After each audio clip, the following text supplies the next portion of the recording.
Hai semuanya, perkenalkan nama saya Farah Putri Prabowo dengan NIM A011-212 dari kelas TPFA 2020 Politeknik Industri Furnitur dan Pengolahan Kayu Kendal. Di sini saya membuat tugas video untuk memenuhi mata kuliah pengendalian kualitas yang diampu oleh Bapak Alfani Risma Nugroho. Disimak ya teman-teman. Nah, kali ini kita akan membahas tentang materi ISO 9000 ya teman-teman. Persyaratan sistem mutu yang dituangkan dalam standar internasional ini, yaitu ISO 9000 hingga ISO 9003, itu bersifat saling melengkapi, bukan saling mengganti. Standar internasional ISO merupakan organisasi yang anggotanya kurang lebih 90 negara dan memiliki kantor pusat di Rode Varenbeek, Geneva, Switzerland. Organisasi ini mengawasi badan-badan yang memberikan akreditasi or accreditation body terhadap lembaga-lembaga yang mengaudit dan memberikan sertifikat or certification body dengan sistem standar kualitas ISO 9000. Badan akreditasi ini di Indonesia dikenal dengan Susovindo, Sirim di Malaysia, Sisir di Singapura, TC di Thailand, HCNT di Amerika, BSI di Lailot di Inggris, dan masih banyak lagi. Oke, kita akan memasuki pembahasan yang pertama, yaitu ISO 9001. ISO 9001 ini mencakup sistem mutu atau model jaringan mutu dalam bidang desain, pengembangan, produksi, instalasi, dan juga pelayanan. Definisi dalam ISO 9001 yang pertama adalah proses.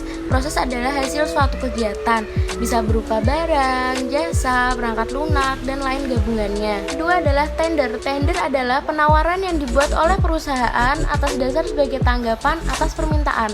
Yang terakhir adalah kontrak. Kontrak adalah persyaratan yang disetujui oleh kedua belah pihak, baik perusahaan dan juga pelanggan. Dalam ISO 9001 terdapat 20 pasal. Kita kupas satu-satu materinya, mulai dari sekarang ya. 1. Tanggung jawab manajemen atau manajemen responsibility. Terdiri dari kebijakan mutu, organisasi, dan tinjauan manajemen. 2. Sistem mutu atau quality system. Terdiri dari umum, prosedur sistem mutu, dan perencanaan mutu. 3. Tinjauan kontrak atau kontrak review. Terdiri dari umum, tinjauan, amandemen pada kontrak, rekaman data. 4. Pengendalian desain atau desain kontrol.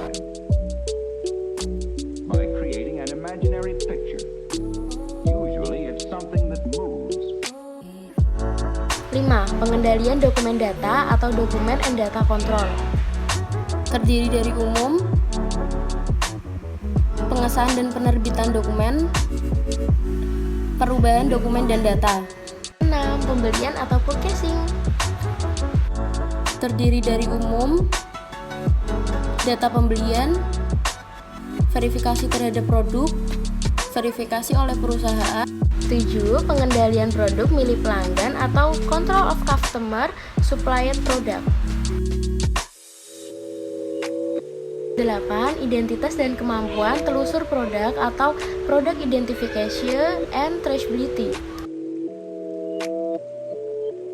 9. Pengendalian proses atau proses kontrol. 10. Inspeksi dan pengujian atau inspection and testing.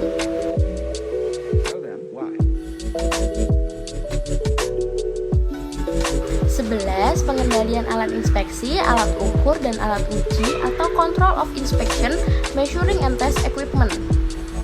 Terdiri dari umum, prosedur pengendalian.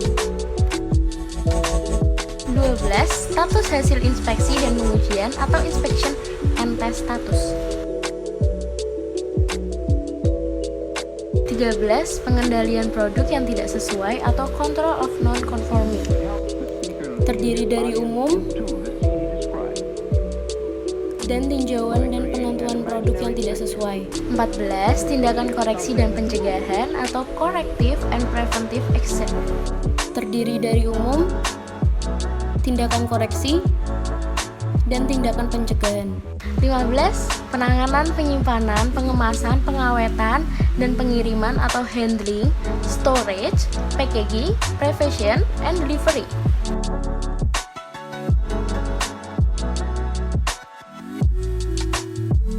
16. Pengendalian rekaman mutu atau Control of Quality Record.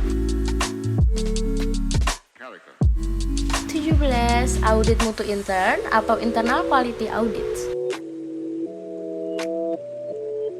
18. Pelatihan atau training. 19. Pelayanan atau service. 20. Teknik statistik atau statistical technique. Terdiri dari identifikasi kebutuhan dan prosedur. Sekarang kita masuk ke ISO 9002. Merupakan sistem mutu atau model jaringan mutu dalam produksi, instalasi, dan juga pelayanan. Sebenarnya persyaratannya sama dengan ISO 9001, hanya beda di pengendalian desain. Contoh perusahaan yang membutuhkan ISO 9002 yaitu perusahaan cat, perusahaan sepatu, dan perusahaan beberapa di bidang industri kimia. Sekarang kita ke materi ISO 9003. Merupakan sistem mutu atau model jaringan mutu untuk inspeksi jalur akhir atau tes.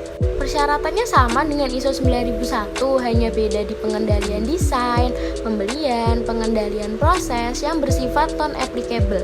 Sekarang ke materi ISO 9004. ISO 9004 merupakan pedoman yang tidak bersifat mengikat atau non-traktual. Manfaat ISO 9000. 1. Penghematan biaya. 2. Peningkatan efisiensi. 3. Produktivitas yang naik. 4. Tingkat kompetitif yang tinggi. Faktor penting atau tidaknya ISO dibagi menjadi 3. Yang pertama manajemen, yang kedua wilayah pemasaran, dan yang terakhir tuntutan konsumen. Manajemen sangat dipengaruhi oleh keyakinan dan arti penting dari manfaat bagi perusahaan.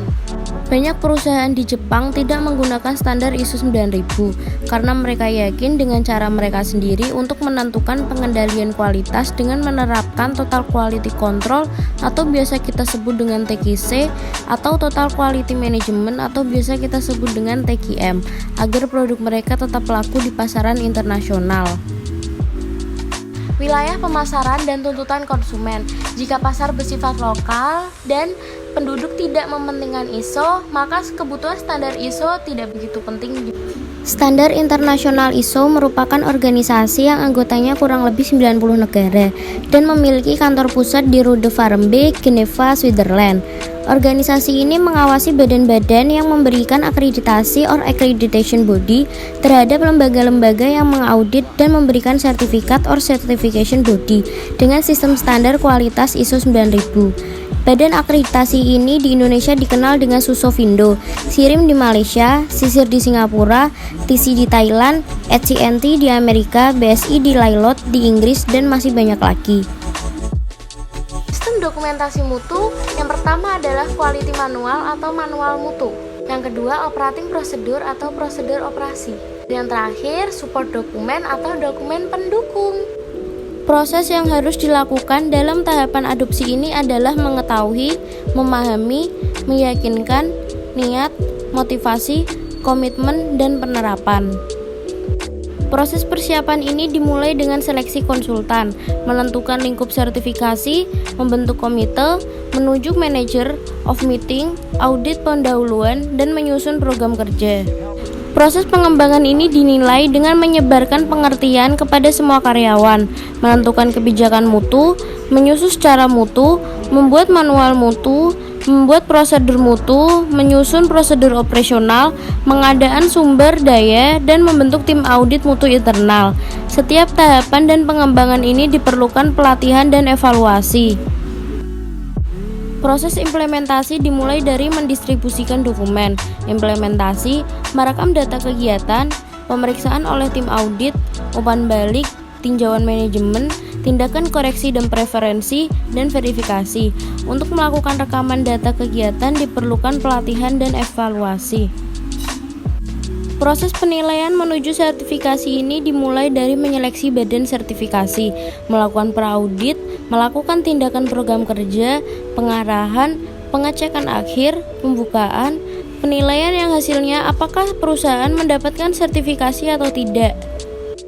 Demikian materi ISO 9000, tetap semangat dan tetap berada di rumah. See you.